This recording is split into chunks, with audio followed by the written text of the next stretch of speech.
Good morning and welcome to Rising. We have a great and glorious show for you today, and I am joined at the desk by Stephen Kent. Good to see you, Stephen. Great and glorious. What a place to start. I hope the news is as good. We hope it lives up to the billing. How are you? Happy Friday, by the way. Very happy Friday. I wonder what sort of fresh horrors will drop in the news today as soon as we finish this show, but let's dive in. You can never tell what's about to happen. Well, in the meantime, it's no secret that the economy is usually the #1 issue on people's minds. Trump was emphatic while campaigning last year about how he would be better than his predecessor, President Biden, at handling that issue. Now, the latest jobs report has been released this morning. Here are the big takeaways. The U.S. added 151,000 jobs in February. This was an improvement on the 125,000 jobs added in January. And the unemployment rate is now at 4.1%, a minor tick up. The number for February was less than expected. However, since the Dow Jones forecast projected 170,000 jobs to be added. Average hourly earnings rose as expected by 0.3%. White House Press Secretary Carolyn Leavitt wrote on X, "In 1 month under President Trump, the American economy is soaring back to greatness after the economic calamity left by Joe Biden. The manufacturing industry is already rebounding as there were 9,000 new auto jobs created, the most auto jobs added in 15 months. Under President Trump, the private sector is leading the way. 93% of the job gains in February were the private sector. This is great news for American workers and families." Now, back in August 2024, Trump said, "When I win, I will immediately bring prices down, starting on day one." Has he fulfilled that promise? Well, this week, the CEOs of Target and Best Buy, among others, warned that Trump's tariff policies would raise prices. Those tariffs have also shaken up the markets. This week, the Dow Jones Industrial Average had dropped almost 700 points after Trump imposed his 25% tariffs on Canada and Mexico. Yesterday, however, he decided to delay some of those tariffs for at least a month, specifically those covered by the USMCA trade agreement. Trump wrote in part on Truth Social, "I did this as an accommodation and out of respect for President Sheinbaum. Our relationship has been a very good one, and we are working hard together on the border, both in terms of stopping illegal aliens from entering the United States and likewise stopping fentanyl. Thank you to President Sheinbaum for your hard work and cooperation." Trump also had given car makers a 1-month tariff delay this week, which caused the stock market to rise again. Now, aside from the instability that those tariffs are causing, there is also the price of eggs. In January, a dozen eggs were going for almost $5 on average, which is up from around $2.50 last year. To be clear, a part of the reason for the egg spike is the rise of avian influenza, but Democrats are still using the issue as political leverage against Trump. So, is Trump to blame for all this, or is it too early to tell? I have my views, Stephen, but why don't you kick us off? Where to begin? So the jobs numbers, I think, is the most annoying political football in Washington. You know, they put out this report, and the White House will always do what the White House does, no matter who's running it. They will put a favorable spin on it and cherry-pick numbers. I think it's worth noting Donald Trump has been in office for barely over a month, but it has been chaos in a lot of regards. A tumultuous month, certainly. Yeah, it has been chaos. You know, there have been, I think, a 41,000 increase in federal agency job losses from this time last year. That's no small thing, but overall unemployment really only ticked up 0.1%. I think that can be accounted for by instability in the market, the private sector bracing for unpredictable tariffs, and they are very unpredictable, and then, of course, federal agency job losses. So I think there are real dangers for Trump here, not only in terms of the job numbers, because as you say, it is a modest tick up of 0.1%. But as I understand it, those federal job losses have not yet showed up in the numbers. That's right. They're going to be in the next month. In the next month. So we could be looking at further increases in unemployment. That means as of right now, after roughly 6 or 7 weeks of the Trump presidency, we have unemployment up, the stock market down, and in at least some important categories, inflation up. Those are fundamentally bad things. And I think there is a problem. I mean, the stock market is off about 5%, even on the S&P 500 since Trump's inauguration. And to me, the bigger problem here for the president is there has always been the argument from the left, from liberals, that Donald Trump is a danger to democracy. Lots of people believe that, lots of people don't. It didn't prevent him getting re-elected. The danger, I think, with Trump is the smaller number of people who can be moved either way on questions of competency. We saw that in 2020 with the COVID pandemic, which hurt him clearly politically and contributed to President Biden's victory that year. If he doesn't succeed on the economy, I think it does strip away that backing he gets on the question of competence. 100%. I mean, the honeymoon period is over. We are in phase 2 of this presidency where you get really just carte blanche, free reign in that first 30 days to do what you'd like and get settled in. And we are now going to enter a period of increased scrutiny. This mess with tariffs has got to stop.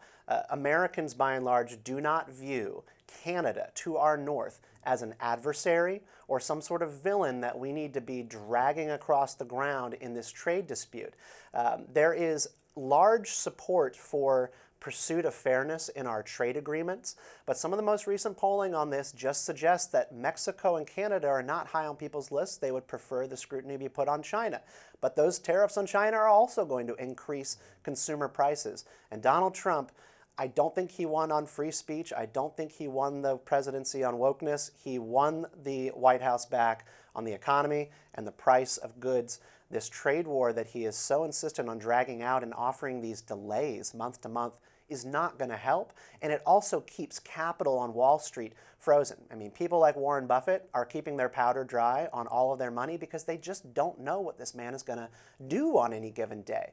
We need stability, and he's not doing that. No, and instability always hurts the markets. And on the tariff question specifically, Stephen, I'm struck by the fact that there is at least some suggestion of a cross-party consensus, or certainly cross-party criticism of what the president is doing. I saw Senator Rand Paul, a man who I rarely hail from this seat, being interviewed yesterday, talking about the fact that he doesn't hear any business in Kentucky talking about how they need tariffs. The industries there. Well, his bourbon from Kentucky is being taken off shelves in Canada. Right, exactly. That is good for absolutely no one. It hurts people all across the board. So it'll be interesting to see how all of that plays out. I was just telling this to my daughter the other day. She was talking to me and trying to ask questions about economics, and I was like, look, the market by and large can succeed in a Democrat or Republican presidency as long as things appear steady. People with money and capital to invest, they just don't like surprises. Right. Donald Trump needs to bring that to his administration, and fast. For sure. We have a lot more topics to talk about on Rising, so stick with us right after this. This Democratic leader has been a staunch LGBTQ advocate, but he's suddenly speaking Trump's language. With hopes of reaching voters and possibly a 2028 presidential ambitions, California Governor Gavin Newsom has launched his own podcast. Newsom's first sit-down was with founder and CEO of Turning Point USA, Charlie Kirk. The duo discussed why the Democrats are losing the media war. Let's take a look. We're losing. I feel it's asymmetry of Donald Trump and Elon Musk sending out tweets, or you doing social media, and then me doing a 3-minute hit at 3 o'clock in the afternoon on CNN. I mean, how the hell do we compete? We're toast. Well, I'm part of it, and credit to you for doing long-form podcasting, because long-form podcasting does penetrate different audiences, right? And our show does very well. But part of the problem of the Democrat Party that for the health of the country would be great to change is that Democrats cannot survive in long-form podcasting environments. Why? It's too unscripted. It's too masculine, honestly. And the Democrat Party's become too feminine. What is masculine about a podcast? Honestly, because I get the whole manosphere, this bro podcast to go stuff. into the wilderness with no rules and duel it out and see who's better or who's stronger. No, seriously. I mean, like what? Democrats can't. No, I mean, like we don't do it. No, you're right. We, for whatever reason, don't do it. You can laugh, but like who in the Democrat Party? We're not. You're right. Now, breaking away from his earlier stance on transgender rights, Newsom said this about trans athletes in women's sports. Would you do something like that? Would you say no men in female sports? Well, I think it's an issue of fairness. I completely agree with you on that. It is an issue of fairness. So it's deeply unfair. Would you speak out against this young man, A.B. Hernandez, who right now is going to win the state championship in the long jump? I can see you wrestling with it. No, I'm not wrestling. I'm not wrestling with the fairness issue. I totally agree with you. By the way, as someone with 4 kids, I think and 2 daughters, right? 2 daughters. And I have a daughter too. And a wife that went, God forbid, to Stanford and played on the junior national soccer team, and a guy who got into college only because I was left-handed and could throw a baseball a little bit or hit the ball for a little bit. So I revere sports, and so the issue of fairness is completely legit. They also discussed the use of gender pronouns and the term Latinx. Let's watch that. The Latinx stuff, that, by the way, not one person ever in my office has ever used the word Latinx. So can we finally put that to bed? Yeah, we agree. But where did that even No go? more Latinx, like, everybody. Well, I just didn't even know where it came from. I'm like, what are people talking about? Was it the pronouns? By the way, once you'd think California invented the frame of the pronoun. Literally, I had one meeting where people started going around the table of pronouns. One. There's been a hell of a lot of days between 2020 and today, and one meeting. So it's not like I'm like, what the hell why is this the biggest issue? Charlie, Kirk also took a jab at Dems for canceling schools for 2 years. Let's watch. Dude, you're in school tomorrow. He's 13. He's like, no. This morning, wakes up at 6 something. He's like, I'm coming.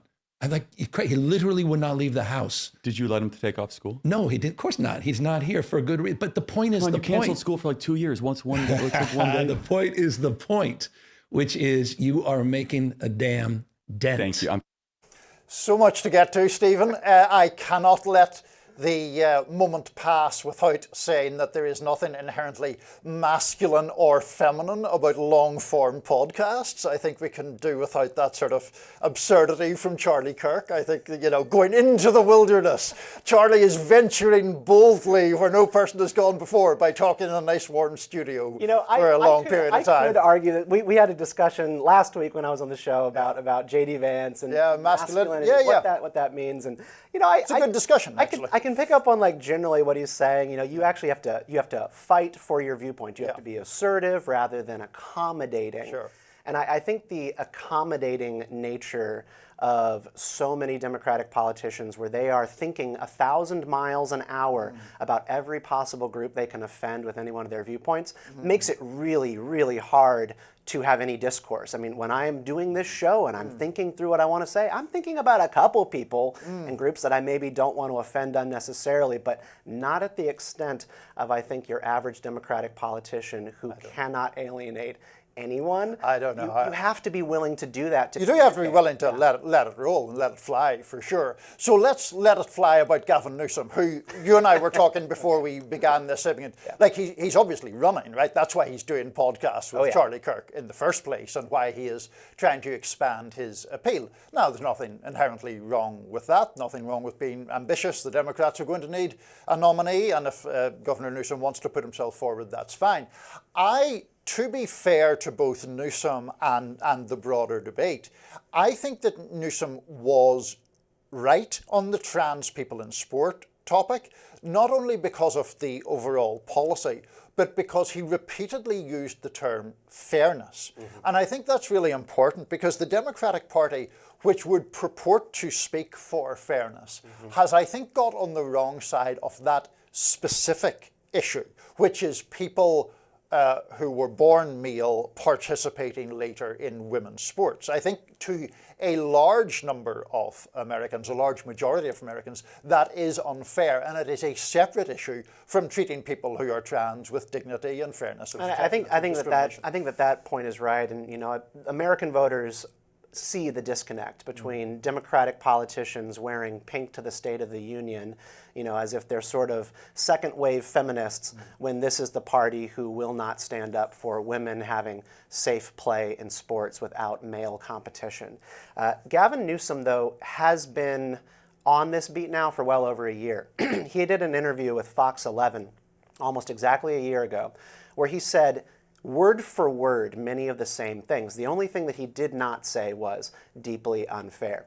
He has a deep well of concern about this issue politically. He has tried to hedge on it, but he always comes back to, we need to have humility about this issue. We need to have compassion for these individuals who are at a higher risk of suicide than any other group in the country. And what I want to say about this is that that is true, and that is because we're talking here about mental illness and gender dysphoria, and we've been treating that like an identity group instead of something that needs compassion, care, and we don't need to integrate people with those issues into women's sports.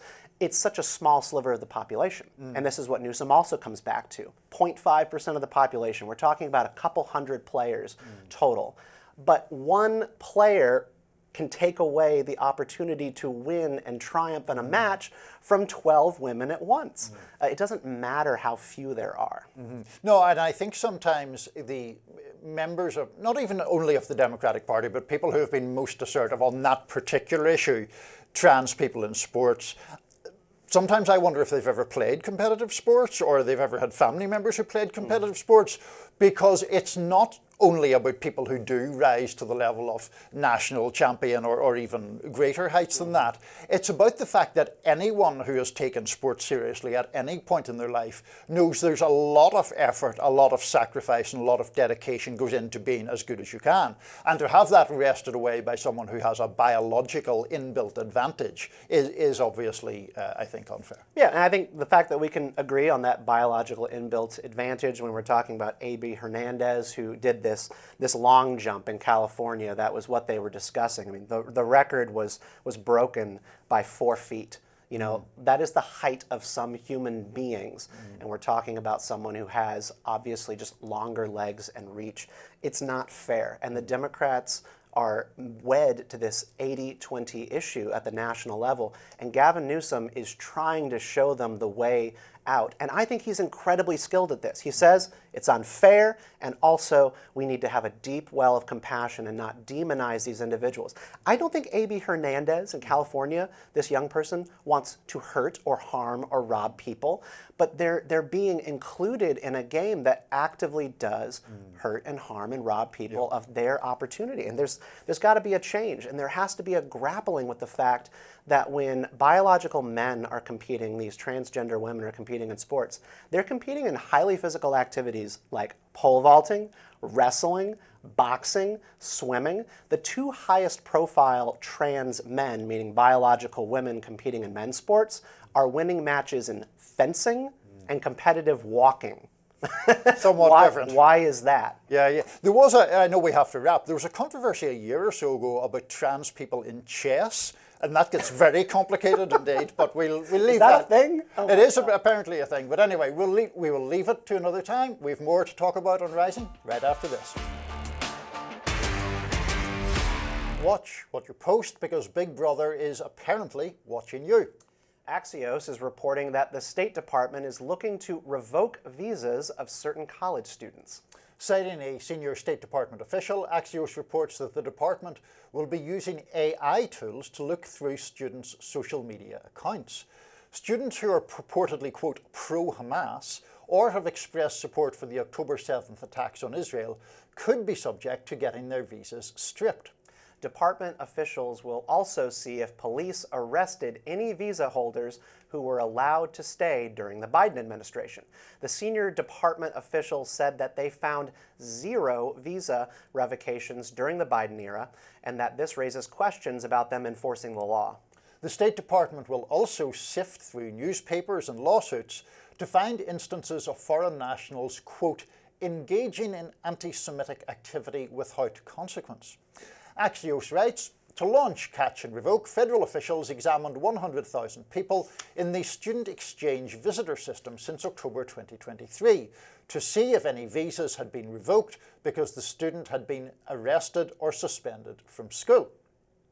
Abed Ayoub, head of the American Arab Anti-Discrimination Committee, told Axios, this should concern all Americans. This is a First Amendment and freedom of speech issue, and the administration will overplay its hand. Americans won't like this. They'll view this as capitulating free speech rights for a foreign nation. Here is Secretary of State Marco Rubio 8 days after the October 7th attack on Israel. Well, first of all, it's the existing law of the country, right? Our laws basically say that you are inadmissible under a visa, student visa, to be a teacher here, to be a tourist, whatever, if you are a supporter of a designated terrorist group. And then this week, we see people marching at universities and in the streets of our country and so forth, calling for intifada, celebrating what Hamas has done, justifying what Hamas has done. These are supporters of Hamas. Those people who are here, okay, on a visa to be a student, to be a professor, whatever, those people need to go. One State Department official told Axios that it would be negligent to ignore public information and discard available tools like AI for national security purposes. Fox reporter Bill Malugin said that the State Department has already revoked their first visa in this initiative. Rubio tweeted yesterday, "Those who support designated terrorist organizations, including Hamas, threaten our national security. The United States has zero tolerance for foreign visitors who support terrorists. Violators of U.S. law, including international students, face visa denial or revocation and deportation." I think we are both looking forward to this discussion because we've both got a lot to say about it. I think this is pretty sinister, and I want to be clear about why I think it's pretty sinister. If someone is making an unequivocally pro-Hamas statement or an unequivocally kill all the Jews or kill all of any religion, then obviously we don't want that person in the country.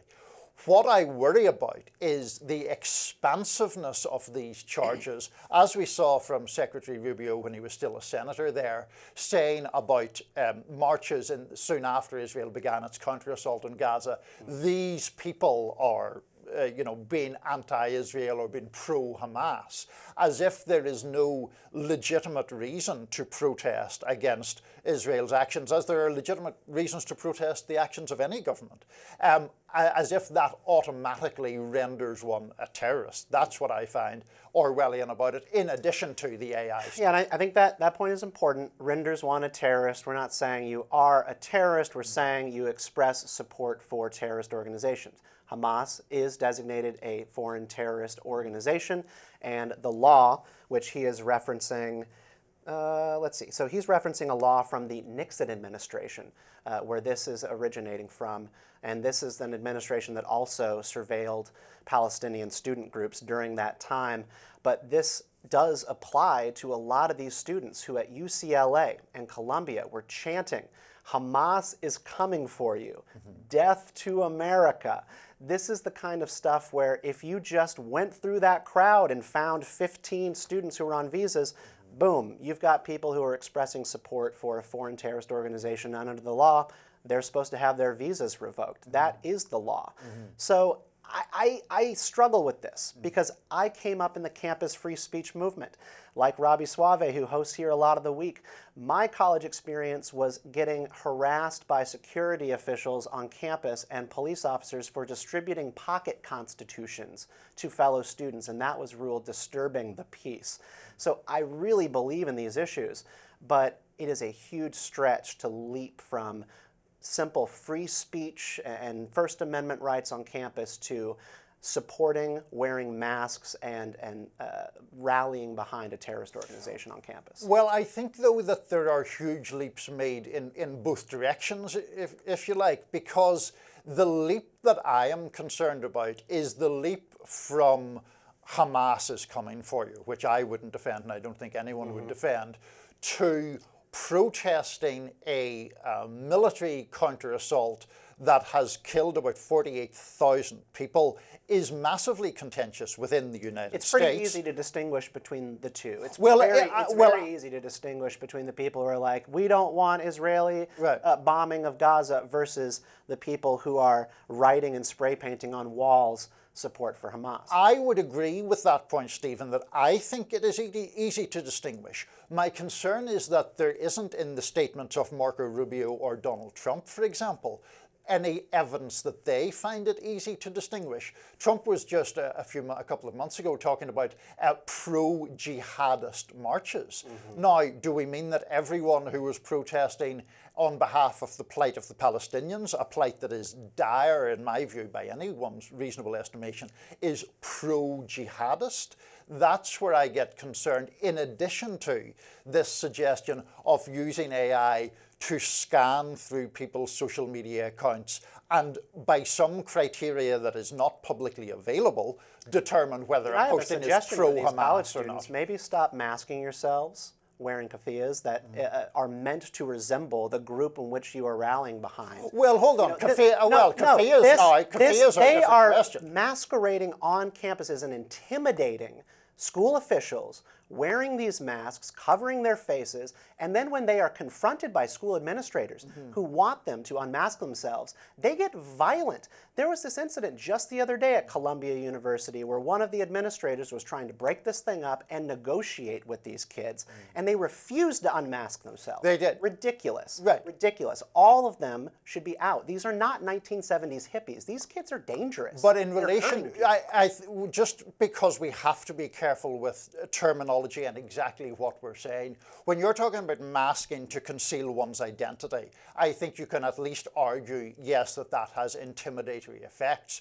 The wearing of the keffiyeh is a symbol of solidarity with the Palestinians. It is not A, intimidatory, or B, pro-Hamas in and of itself. And I'm very wary of us getting into the situation where we're saying wearing the symbolism of a particular nation or wearing something that is symbolic of a particular nation is in itself intimidatory. I just don't agree with that at all. I will accept that correction, and I think that's fair now. Fair enough. Well, we have some agreement on a very contentious issue. We have a lot more to talk about on Rising right after this. Democrats have been taking flack recently, even from within their own party. Yesterday, Democrats joined House Republicans, or at least 10 Democrats did, in voting to censure Congressman Al Green. Green had disrupted Trump's joint address to Congress by standing up and yelling that the president did not have a mandate. A center-left group called Third Way had a gathering in February. They discussed the issues they had with the far left wing of their party. As a result, they produced 5 pages of takeaways. Now, not every attendee signed off on all the points, and that's important to emphasize. But still, some of the takeaways include the following. Embrace patriotism, community, and traditional American imagery, e.g. farms, main streets. Ban far-left candidate questionnaires and refuse to participate in forums that create ideological purity tests. Avoid leading with cultural issues. Focus on jobs, wages, and cost of living concerns. So joining us now to dive deeper into how Democrats can improve their messaging and performance is Third Way Executive Vice President for Policy, Jim Kessler. Jim, welcome. Good morning. So let's dive straight into this, because those takeaways or those lessons from your event, they elicited some pushback, at least in some regards. One, which we didn't read there, was the idea of sort of getting away from small dollar donors' priorities because they were purportedly not in line with the general population. I think that gave some people the impression that what you were actually talking about was getting more in line with big dollar donors' priorities. Do you want to push back against that, or is that what you meant? Sure, but before I push back against anything in particular, let me just pull back a little bit on this. It was a gathering of about 75, 80 mainstream to centrist Democrats who really feel like the time for tinkering is over, and that, we've become a party that has been, by its performance, has become sort of a coastal elite party where we're winning really only in places where the population is heavily college educated, with some other pockets in between, and we're not competitive in other places. And Kamala Harris, for the most part, at least from the start, ran a very good race, but she was really blindsided by positions she took in 2019 when she was running in the Democratic primary that came back to haunt her. And, this was really a gathering of people that really wanted to reckon with this and say, look, the party can't just make some marginal message changes and improve some infrastructure here and there. It really needs to rethink. And some of the ideas that you just listed were, when we took notes from people, what they had to say in breakout sessions about our cultural disconnect and our economic discontent. These were the things that were mentioned, more than several times by participants. And that list of takeaways that you read from, and there's really about 35 or 40 takeaways, that's from that. And like you said, not everyone, it's not unanimous, it wasn't meant to be. But that's what the gathering was, and that's what those takeaways were. So I just thought pulling back first made some sense. So keeping in mind that the group itself in Third Way doesn't endorse every takeaway on there, they were just sort of brainstorming. One of those things that stood out to me was reducing far left influence by banning, certain questionnaires from groups out on the fringes. For the Democratic Party, they're struggling with an authenticity gap, with doing things like we've been talking about today, that Gavin Newsom would have them do long form podcasts, be more real, just go out there and share their ideas fearlessly. So how do you exert the kind of control over the party that would be required to ban things like questionnaires, while also encouraging Democrats to go out there and be more authentic and relatable to everyday people? Yeah, and I think, let's just use the questionnaires, for example. I just think candidates have to go out there and have the courage to just say no and then be backed by the party.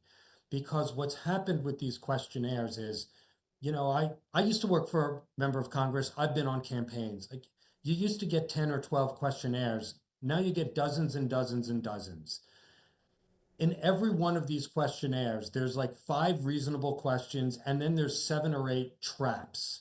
And the language in these questionnaires, they don't resemble anything a normal person would use.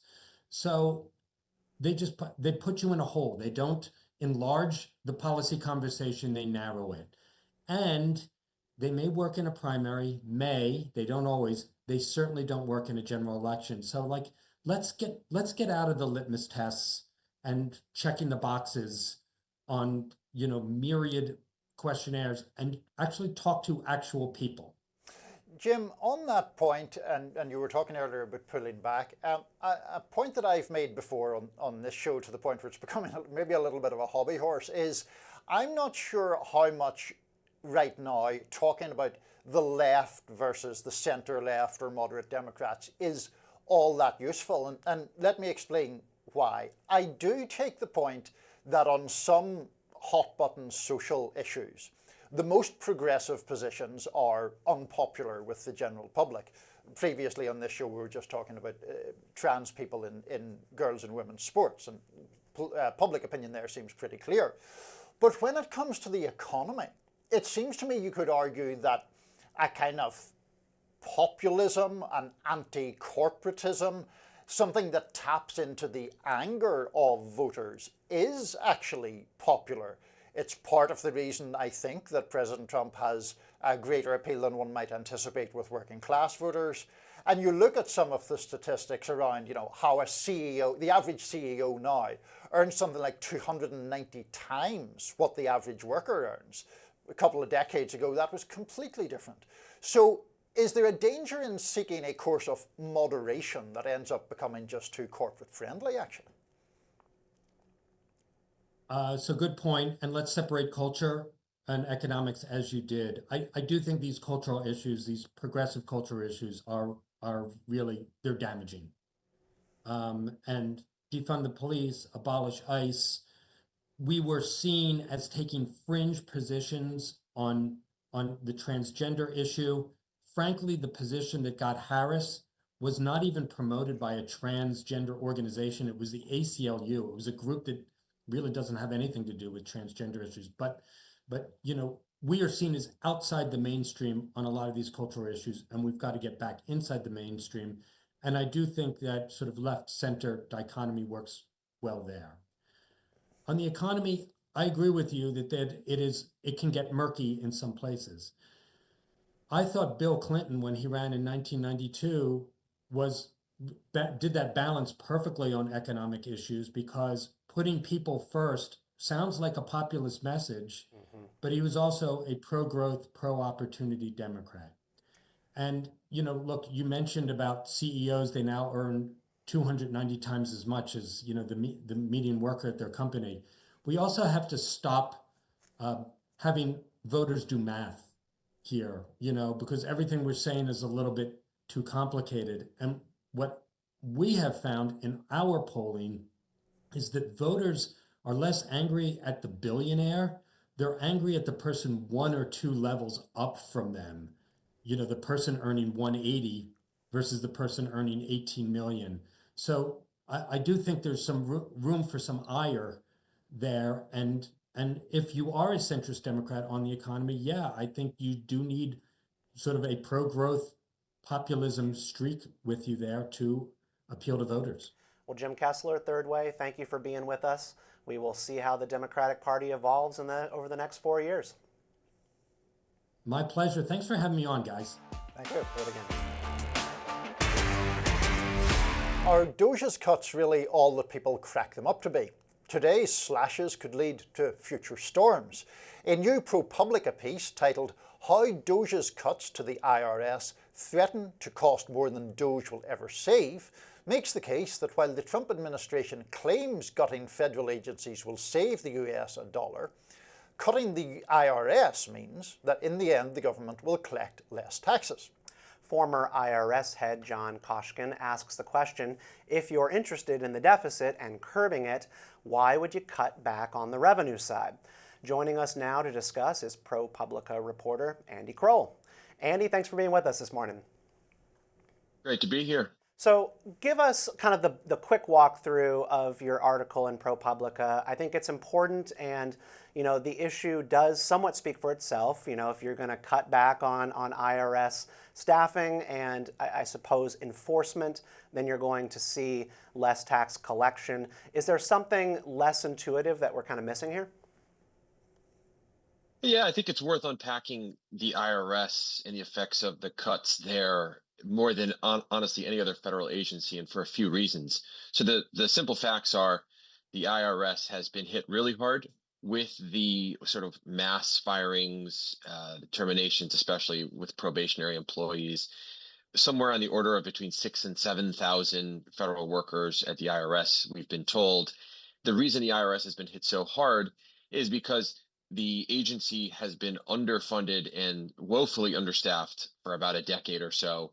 And really just in the last year or two, the agency got this influx of funding from the Biden era Inflation Reduction Act and was trying to use that money to backfill a lot of roles that had gone vacant for a long time. Mm-hmm. Now, the IRS, it matters because it's just so different from any other federal agency because all it does is collect revenue. It's about bringing in money to fund the federal government, making sure people pay their taxes, and making sure they have as painless of an experience as they can in doing that. When you cut the IRS, you are just leading to less money in the door. The stats show, economic studies show, that for every dollar that you put in the IRS, you get between $5 and $12 back. So again, just on a math level, dollars and cents, unlike any other federal agency, big cuts at the IRS have a really big financial impact on that bottom line. And to that point, Andy, and zeroing in into the specifics of your piece, sometimes strikes me that the way the IRS is spoken about or discussed can be a bit demagogic, or there can be the suggestion that they're going to be constantly raiding and auditing everyone in the country. The general public is going to be subject to these sweeping audits. But in fact, the IRS goes where the money is, broadly speaking, when it comes to audits, and therefore goes primarily to corporations or high net worth individuals in terms of its tax audits, because that's where it can get bang for the buck, so to speak. So is that part of the reason why the concern with these cuts is that it's going to, frankly, benefit people who are very rich and trying to evade tax in some way? Yeah, there's a reason in my story I focused particularly on one division of the IRS. It's called the Large Business and International Division, or LB&I in the shorthand. The cuts hit LBI extremely hard because, again, this was another part of the IRS that really ramped up its staffing in the last year. And in LB&I, we're not just talking about rank and file revenue agents, or maybe your sort of classic image of someone picking up the phones at the IRS to help you figure out your tax return. These are people who are PhDs. They are petroleum engineers. They are nuclear engineers. One of the people in my story is a Navy vet who has a background in nuclear engineering. They're computer scientists. They're people who specialize in superconductors and these incredibly powerful and valuable chips that are now becoming such an important part of AI in our economy. They scrutinize the tax returns of these incredibly complicated, high-tech, labyrinthine corporations who, again, are in the hundreds of millions or billions of dollars in terms of their assets and their value. You have to have the right people doing this kind of work, because we're not just talking about a few $1,000s here and there. These are cases where tens of millions, hundreds of millions, and in a few instances for people I talk to, billions of dollars can be recouped from a single tax return just because the scale is so large. There's a statistic I cite in the piece that for every additional hour the IRS spends auditing the returns of 10 million or more taxpayers, people who are declaring 10 million or more, the IRS gets back $13,000 an hour. Now, again, that is a return on investment that you just don't find anywhere else in the federal government. But these people were cut in the same way as regular, again, rank and file customer service employees at the IRS, just because they were under that 1 year mark. So it's really devastating when you're looking at that specialty work that has such a huge ROI. Andy, sometimes I feel like we get boxed into one of two options in political discourse around the IRS. We're either going to, staff up the IRS to the peak possible. I think one of the high points was actually during the Reagan administration for the IRS. And we're going to, solve all of our deficit problems. And the other option is we're going to cut IRS staffers, and then we're told that the country is going to sink into the sea. But one of my instincts here is that we don't just sometimes look at how reductions in IRS staff are going to somehow create behavioral changes. Just because there are less IRS staffers doesn't mean that behaviorally people with money are all of a sudden going to act differently. The National Bureau of Economic Research studied this in 2021 and didn't find that tax enforcement and staffing had anything to do with bad behavior. Complexity drives bad behavior when it comes to tax evasion and sheltering. What do you make of that? Yeah, I think it's a really good point. I think it's helpful to poke holes in, again, some of the stereotypes or honestly, the kind of classic partisan talking points on the Democratic side and the Republican side about the IRS.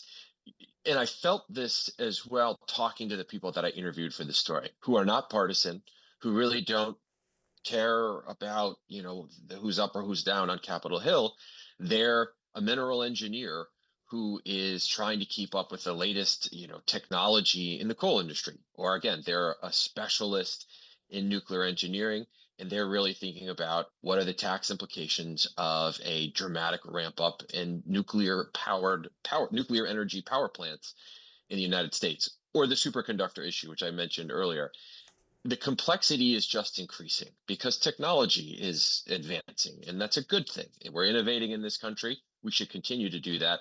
But you also want people keeping an eye over the shoulder of these increasingly complicated and increasingly successful and wealthy companies, making sure that they're not cutting corners, making sure that they're not saying that they deserve $10 billion in a research tax credit when really the actual R&D is closer to 5. I mean, they're still getting their tax credit, but that's $5 billion recouped for the American taxpayer. Those are the kinds of situations that these IRS specialists were confronting. This is the stuff that they loved. They wanted to keep doing. I think a lot of them really hope they'll be reinstated to their jobs because they want to keep doing this work. They see it as a patriotic thing that helps fund the American government, whoever is in charge of the government at that time. Just finally, Andy, I mean, we started off talking about the fact that this is part of the changes to government that are driven by DOGE and by Elon Musk.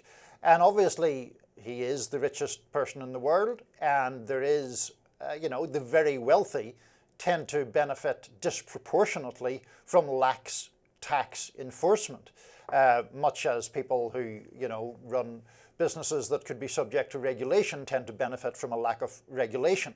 So without putting ourselves exactly in his mind or in the mind of others in the billionaire class, the people who you spoke to do seem to believe that it is the very rich who will have the disproportionate benefit from these kinds of cuts, correct? Yeah, that's absolutely correct. John Koskinen, the former IRS commissioner for about 4 or 5 years, made that very point to me. The average American taxpayer, the vast majority, just obviously by number of the people who voted for Donald Trump, their tax returns are going to go into the federal government. And for most people, that process is largely automated now. There are models, there is software that scrutinizes your tax return and takes that human element out of it because the complexity is not there for most people. So they are not, quote unquote, benefiting from a decline in enforcement because that will all stay the same. It's the really complicated tax returns filed by big corporations, private partnerships, and extremely wealthy individuals who benefit. And it kind of cuts against the sort of populist strain that you're hearing, certainly in the Trump era Republican Party, the Democratic side as well, saying that corporations should pay their fair share to fund whatever it is that political party wants to do. And in this case, this really is a sort of a tax relief, a tax break of sorts, just for those really, really wealthy tax filers who have the lawyers, have the accountants, and have that complexity. And now there are fewer people taking a long, hard look at what those extremely wealthy filers are putting in their tax returns. Andy Kroll of ProPublica, great conversation. Appreciate you joining us here on Rising. Thanks so much. He was the second largest billionaire donor for Democratic causes in the year 2022. Sam Bankman Fried, the founder of the cryptocurrency exchange FTX, was convicted of defrauding customers and spent his 33rd birthday in jail being interviewed by Tucker Carlson. What a birthday present. Carlson asked Bankman Fried why he was abandoned by Dems. This was his response. In 2020, I was center left and I gave to Biden's campaign. I was optimistic he'd be a sort of solid center left president. I spent the next few years in DC a lot. I made dozens of trips there and was really, really shocked by what I saw, not in a good direction from the administration. By late 2022, I was giving to Republicans privately as much as Democrats. And that started becoming known right around FTX's collapse. So that probably played a role. Bankman Fried spoke to Tucker Carlson virtually from the prison. He said this about being in the same unit as Diddy. Let's watch. Have you made friends there? Are you hanging with Diddy? I think he's in there with you. He is. And it's, I don't know, he's been kind. Obviously I've only seen one piece of him, which is, Diddy in prison. And, he's been kind to people in the unit. He's been kind to me. It's also, it's a position no one wants to be in. Obviously he doesn't, I don't, as you said, it's kind of a soul crushing place for the world in general. And, what we see are just the people that are around us on the inside rather than who we are on the outside. The duo did, of course, also discuss the hot issue of crypto and its future under the Trump administration. Let's take a look. Right now, crypto is not quite at a point where it could become an everyday tool of, a quarter of the world or something. The tech isn't there yet, but it's not that far away. And and this is an if the industry keeps making progress rather than getting distracted too much by market prices, then, 5-10 years from now, you could imagine a world where all of a sudden it is the case that anyone can have a crypto wallet, a billion people could use it each day, with privacy, with security, fast, cheap, international, all the things that, that was promised and that absolutely are distracted from by the latest meme coins. In March 2024, Sam Bankman Fried was sentenced to 25 years in jail.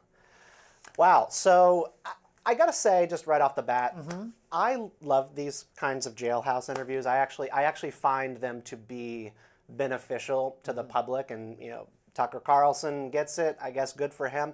Sam Bankman Fried's PR guy and his crisis manager is not happy. He was actually working with this really high-powered PR guy named Mark Botnick, and he resigned. He resigned. He resigned. Just because of this interview. Yeah. Oh, yeah. Okay. He's like, I didn't greenlight this. I didn't sanction this. Right. And he has a history, Sam Bankman Fried, of talking to journalists in ways that get him in trouble in court. A lot of his interviews that he did on podcasts and sort of bragging to different reporters about stuff ended up in his trial. And I wonder what we were looking at yesterday, where he spoke in some unvarnished ways to Tucker Carlson about working with Democrats in the crypto industry, and Gary Gensler at SEC could come back to haunt him. Mm-hmm. Do you think he is making overtures toward Republicans or toward MAGA people? Because, he did very conspicuously say, I think it was the first or second clip we played there, about how in private he was moving over to the Republican side and had been, even though he was very much identified as a donor to Democratic causes. How did you interpret all of that? He's definitely making overtures. He mentions in the course of the interview the pardon of Ross Ulbright of the Silk Road, also, a cryptocurrency situation where in the early days of crypto, a lot of the transactions were for illicit items and things on darker corners of the internet. The industry has evolved, gone mainstream, been adopted by credible financial institutions at this point, and he is trying to position himself in that same vein, like he was ahead of the curve on something. So he is angling for a pardon from Trump world, and he did say that he was giving privately to a lot of Republican donors or Republican politicians by time the DOJ came after him. Now, what he is suggesting there is that maybe Democrats caught wind of him changing sides, and therefore he was punished politically. I think that this will probably get him nowhere and not reap the reward that he wants. Right, because, to be perfectly frank, his case was not one that I followed as closely as I followed some other cases, but I had thought that the allegation, such as it was, of political interference in his case, was that Democrats, or a Democratic Justice Department, had not gone after him as vigorously or as early as it might have because of his identification with Democratic causes. So it seems quite a 180 to then say, well, actually it was because they somehow had got wind that I was moving to the right and they then did me in because of that. That doesn't seem plausible on its face to me. Yeah, the narrative on SBF's case changed numerous times over the course of his trial. And, kind of going back to the beginning, the long and short of it is that this was an $11 billion fraud case where he was misappropriating funds that were flowing through FTX and the crypto exchange, and then using that money to prop up his hedge fund, Alameda Research, which was bottoming out. So he was taking money in, misappropriating it to prop up another business, and the house of cards just comes falling down. The personal side of the interview I found to be pretty interesting. Tucker Carlson was asking him about his demeanor, if he's off drugs, he's less quirky than he was throughout the trials, where it seemed like he was very much coming down off of pills or something more extreme. And then they also pivoted over to Sam Bankman Fried's belief in altruism. And so just the idea that money should be raised and given out to causes overseas, effective altruism, doing the most for people overseas and in communities that you'll never see or touch. And Tucker Carlson wanted him to consider, why don't you just help people in your life, your family? Why don't you try to benefit your community instead of this sort of idea of lifting up communities in sub-Saharan Africa? And that was probably the most interesting part to me. And did Bankman Fried have a good rationale for that? Yeah, he said he has not changed his opinion on effective altruism at all. And then somehow the conversation veered into Tucker Carlson recommending that he have children. Might change his mind somehow. It was a pro-natalist conversation that I did not expect. So I wonder what kind of kids SBF will have. But I will say, just on a matter of substance, he brought up something that was very tangibly interesting, which was Biden's SEC chair, Gary Gensler, and the incredibly hostile environment that Gensler created for the crypto industry during the Biden years. I mean, just this morning on NPR, a Duke University professor was on there talking about this very thing, that the hostility towards the crypto industry was so intense. It was an open war that crushed innovation in this sector and made it impossible to bring new products to market, to get approvals for your crypto exchanges. And so they just weren't accommodating this in any way. And so the Trump administration has an opportunity to let the industry innovate, because if they're going to do this strategic Bitcoin reserve that they just signed an executive order on last night, the industry is going to have to advance its technologies to the point where consumers can use cryptocurrencies for everyday things, and we're just not there yet. Fair enough. I am one of the many people who really has no idea how crypto works or what it's about, so I'll take your word for all of that. We have more to talk about on Rising right after this. DC has yet another victim of the Republican trifecta in the House, Senate and White House. The famed Black Lives Matter Plaza, which you see there, is set to be painted over after a GOP lawmaker threatened funding cuts, according to plans announced by Mayor Muriel Bowser on Tuesday. Republican Georgia Congressman Andrew Clyde introduced the legislation Monday.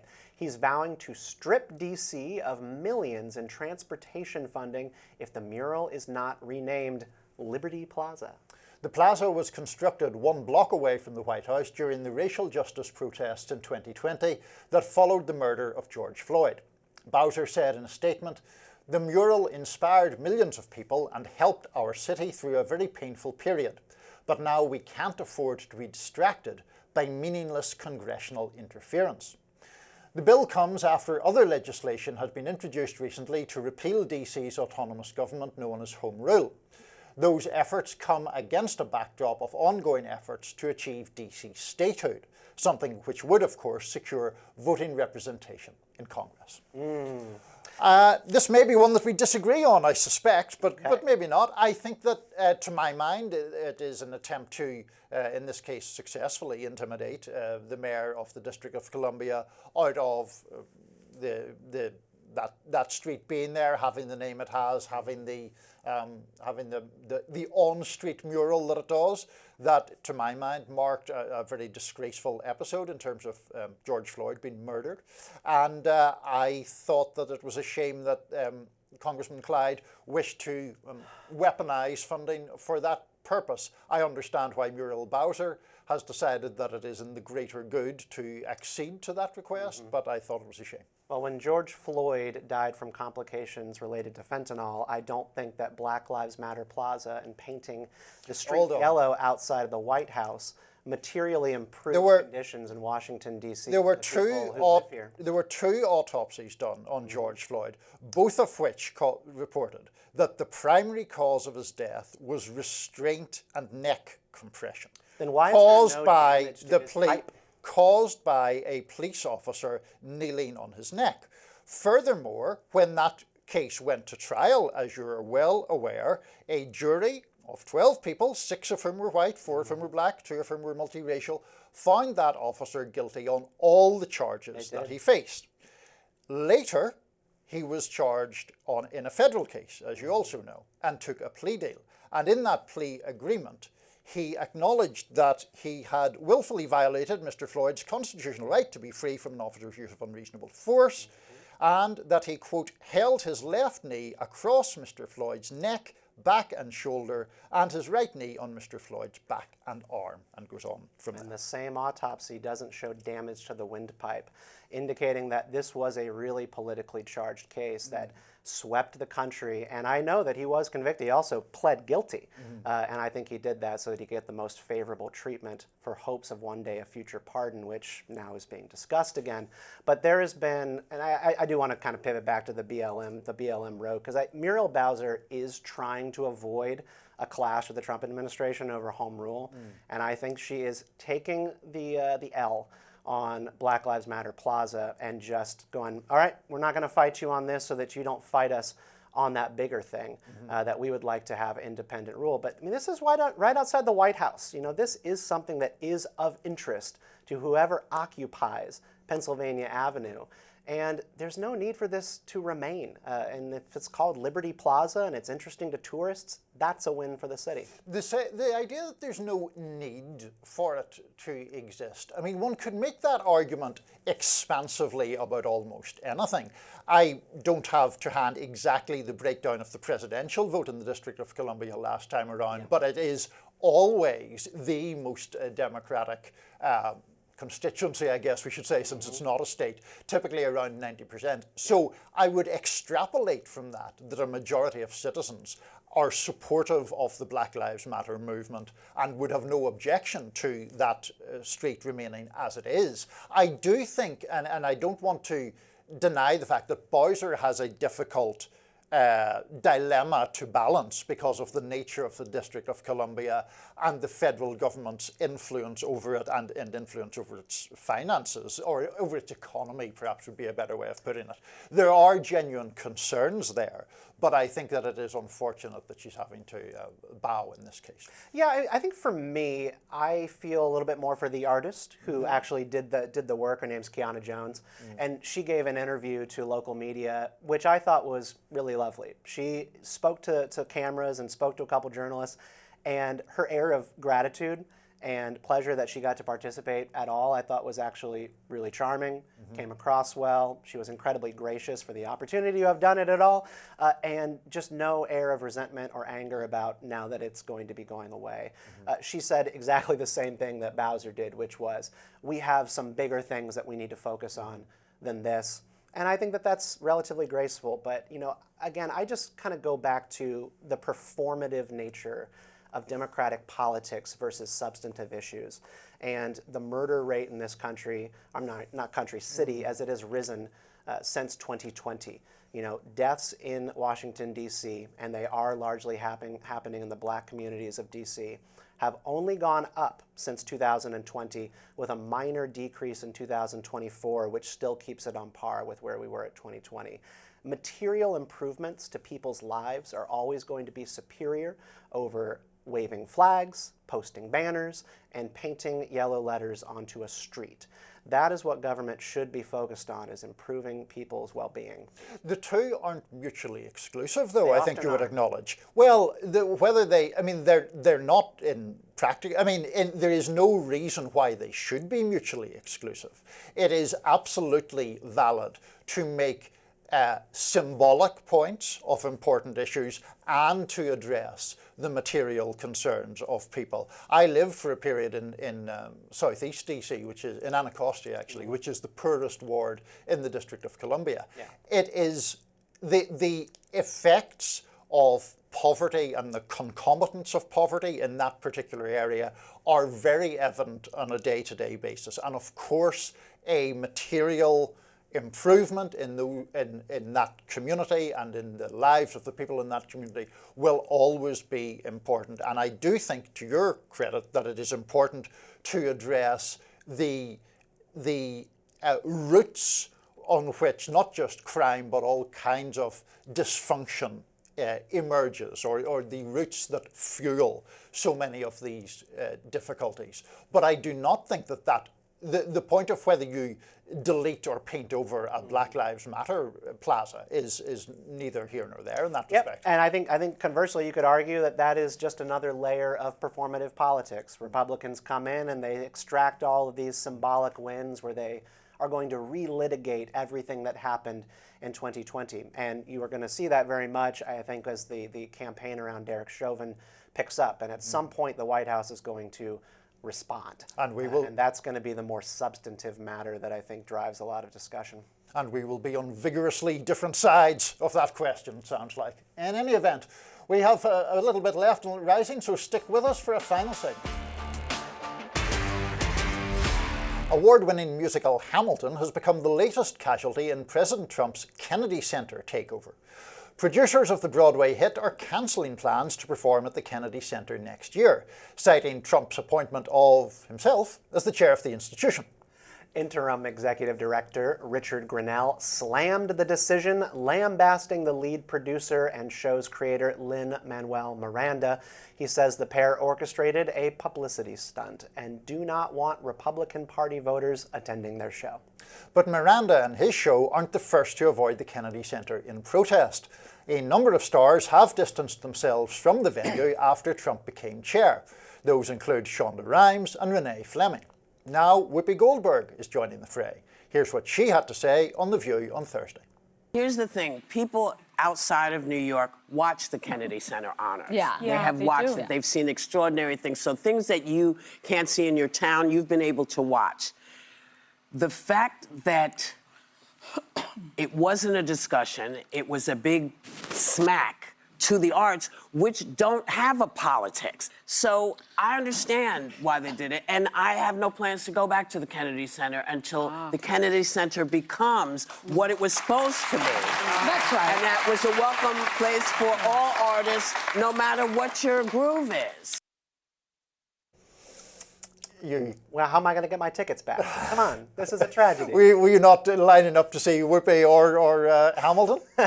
Yes, I was going to go see Whoopi, for sure. I'm sure you were. This is sad. Whoopi's always very popular with the people sitting on your seat on this show. I don't like the idea, first of all, that you know, it's framed as like a casualty of Trump's takeover. They opted out, you know, that they decided to walk away and not do, you know, their show that is about civics and rigorous debate. You know, the Hamilton musical is a fight for the future of the country. And they did it during the first Trump term, and they did it quite boldly in the face of Mike Pence in the audience and used the opportunity to point at him and do a shout out as a condemnation of the Trump administration. And to not do it this time, I guess over the bureaucratic concerns about who's running the building, this seems like weakness to me. I think that this is not the way to make an impression and to get your message out there if you're the Hamilton cast. So I think I'd push back a little bit at the idea that it is just a bureaucratic change, because in fact, the Kennedy Center, and I know we could be accused of being sort of localized here because it's such a DC institution, but it does have national resonance, at least in the arts. And the Kennedy Center's board for a very long time does have people who are nominated by successive presidents. So it has not been the case typically that a Democrat comes in and kicks out all the Republicans or vice versa. Now, President Trump's decision to appoint himself as the head of it, of course I understand why people of a liberal disposition have a problem with that. It has a slightly North Korea vibe to it. He's going to take over the community theater next. Yeah, exactly. And he's coming for all of that. Now, the question about politicization of the arts is, I agree, more complicated and nuanced, because lots of art is political by its nature and is overtly so.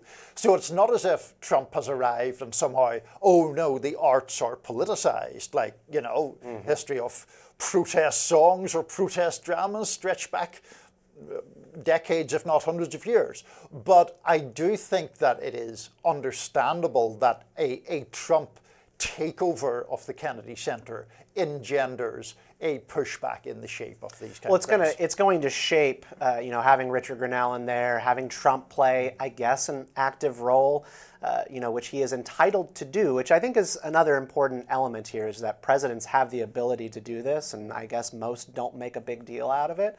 But Donald Trump is using his authority to do so, and the kinds of plays that have moved through the Kennedy Center during just, say, the past 4 years, the Biden administration, include 1776, a run of Hamilton, a soldier's play, Eureka Day. All of these plays are things that question the goodness of America and try to play with its history and challenge, you know, our roots and our racial history and all this kind of stuff. And that's fine. I love the arts. I'm a theater kid, believe it or not. But the point here that, like, you know, that the Kennedy Center was non-political, that's just not true. They weren't running plays that were excited about the history of the country or optimistic about the future of America. They picked ones that were critical. And we're probably going to see now select weird patriotic plays at the Kennedy Center, which I don't even know what those are, because the arts community is so largely liberal. That's a really interesting point, though, about the plays and other things that the Kennedy Center has put on, because I think that it is part of the purpose of art to be questioning and to probe and poke and to scrutinize. And, you know, at times I have seen, I can't remember if it was the Kennedy Center or not, a play that I went to that I thought was much too didactic on the left side. It was about Indigenous rights, but to my mind, it just didn't. Did they do a land acknowledgement for the beginning of the play? Well, it just didn't. It didn't function as, to my mind, a piece of drama, because there was no nuance to it. It was just a speech. Yes, exactly. It was what I'm showing my age here, but what was called agit-prop at one stage, agitational propaganda to rile the masses to support the cause of Indigenous people. I've no objection to people supporting the cause of the Indigenous, but it didn't make for good art in that particular instance. But the idea that I don't really love the idea that art has to be about extolling a country's virtue. Sure. That kind of patriotic stuff is equally didactic. And I think I'll walk back one of my points, because like Hamilton, I think, is an intensely patriotic play. It is one of the most optimistic tomes that I have ever seen about American history, and the way in which they did that, and Lin-Manuel Miranda wrote that play, was as a celebration, bringing in the inclusivity angle, and then also throwing in some good and well-deserved quips about the ethical quandaries that many of the founders found themselves in. But then what you saw after the Obama administration was that the sort of West Wing neoliberal celebration of, well, things like the West Wing and then also Hamilton went out the window. The cynicism took over the Democratic left, and they were like, stop celebrating, you know, this like good take on American history. Hamilton is bad. This was everywhere. And so I think that they just need to reassert that and be proud and make it about a message they're going to deliver to Republican administrators in the audience, because that's what it's really going to be. It's not going to be Republican voters in the audience. It's going to be a bunch of administration officials. I know, and I can tell them to their face what they think of them. But I just the idea of catering toward political administrators, I think, is very Stalin's Russia in that way. You and know? we got to get the Kennedy Center out of the hands of the White House, I guess, because it's always been a tool that could be used for agitprop, propaganda, setting the agenda for the tone of the country. You know, so maybe there's something more large and systemic here that needs to be readdressed if presidents can just flip the nature of the art-telling institution of D.C. on its head. Yep, absolutely. Well, no propaganda here, a good conversation about theatre. It's like NPR around here these days. Anyway, that does it for us today on Rising. Be sure to like, share and subscribe so you never miss any content. And for those of you who like to listen while on the go, we are now available anywhere you listen to podcasts.